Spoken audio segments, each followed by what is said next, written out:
ये कहानी पिताजी और बेटे की है। एक दिन पिता और बेटा दोनों निकलते हैं शहर पे स्कूटर से और उसी दौरान पिता की नजर कुछ बच्चों पे पड़ती है जो बच्चे कीचड़ में कुछ ढूंढ रहे थे। पिताजी स्कूटर रोकते हैं और अपने बेटे को साथ लिए हुए उस बच्चे के झुंड में पहुंचते हैं। पिताजी ने पूछा कि आप लोग क्या ढूंढ रहे हो, जो जाहिर सा क्वेश्चन लोगों के मन में रहता है। बच्चे ने बड़ा उत्साह पूर्वक कहा, आपको दिखाई नहीं देता उस कीचड़ में पड़े हुए सोने के फल को हम लोग निकालने का प्रयास कर रहे हैं। पिताजी को ये पता चलता है कि वो जो फल है कीचड़ में पड़ा हुआ वो सोने का है, तो वो बहुत ज्यादा कल्पनाओं की दुनिया में वो चले जाते हैं और अपने बेटे को उस कीचड़ की ओर धकेल देते हैं और बोलते हैं कि बिना फल लिए हुए तुमको वापस नहीं आना है। किसी भी हाल में वो तुमको उस कीचड़ से उस सोने का फल को लेकर आना है। बच्चे को वो चीज नहीं चाहिए थी, बच्चे की ख्वाहिश कुछ और थी, वो कुछ और चाहता था।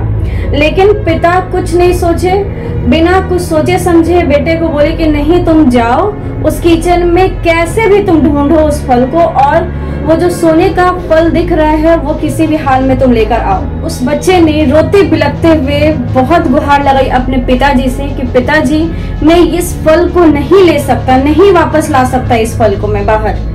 लेकिन पिताजी फिर भी उसे बोलते रहे, नहीं तुम कर लोगे, तुम करो इस चीज को, बाकी सब भी तो कर रहे हैं इस काम को, तुम बस बहाना कर रहे हो। किसी भी तरह तुम प्रयास करो, तुम पक्का वो फल को लाओगे। इस तरह से पिताजी ने उसे फोर्स किया। लेकिन यहाँ पे बच्चे के लाख प्रयास करने के बावजूद भी वो उस सोने के फल को नहीं ले पाता है और वो दलदल में फंसता ही चला जाता है और उससे उसकी जान चली जाती है। ये देखकर पिताजी जो थे वो रोते रहे, चिल्लाते रहे, बिलखते रहे। रोते चिल्लाते हुए देख एक साधु आते हैं और बोलते हैं, क्यों बिलख रहे हो तुम, क्यों रो रहे हो, क्या समस्या आन पड़ी।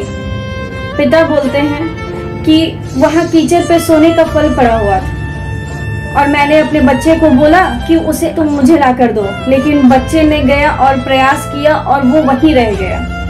साधु ने कीचड़ की ओर देखा और बोला कि कहाँ है फल। पिताजी ने फिर से भड़क कर बोला, वो वहाँ पे तो फल पड़ा हुआ है, आपको दिखाई नहीं दे रहा है। साधु ने नम्रता पूर्वक कहा, अगर तुम ध्यान देते कि वो जो कीचड़ में दिख रहा हुआ फल तुम्हें दिख रहा है, असल में वो फल पेड़ पे लटका हुआ है और वो फल परछाई के रूप में नीचे कीचड़ में दिख रहा है। इस चीज को तुम ध्यान देते तो अपने बेटे को नहीं भेजते।